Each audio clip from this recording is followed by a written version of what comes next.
நம்ம இவ்வளோ சந்தோஷமாக எல்லாரையும் சந்தோஷப்படுத்துறோமே, நம்ம லைஃப் இப்படி ஆயிடுச்சு அப்படின்னு நினைக்கக்கூடாது.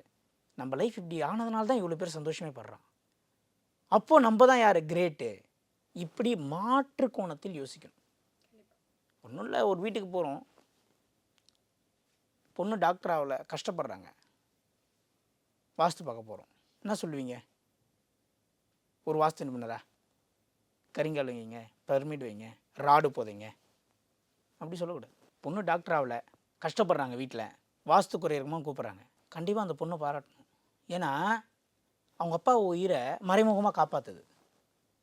அவங்க அப்பா உயிரை மறைமுகமாக அந்த பொண்ணு காப்பாற்றுது. மருத்துவம் என்பது பல பேர் உயிரை காப்பாற்றக்கூடிய துறை. நீ ஒரு உயிரை பறி கொடுத்தால் ஒரு பல உயிரை காப்பாற்றக்கூடிய வேலை எப்படி கிடைக்கும்? ஈஸியாக கிடைக்கும்.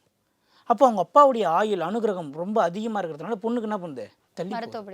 இப்போ நிறைய பேர் தப்பாக புரிஞ்சிக்கூடாது. அப்போ மருத்துவம் போகிறவங்க எல்லாருக்குமே அப்பாவுக்கு உயிருக்கு ஆபத்தான்னு கேட்கக்கூடாது. பல கோணங்களில் யோசிக்க வேண்டும். வாஸ்து என்றால் பல ஆங்கிளில் யோசிக்கணும்.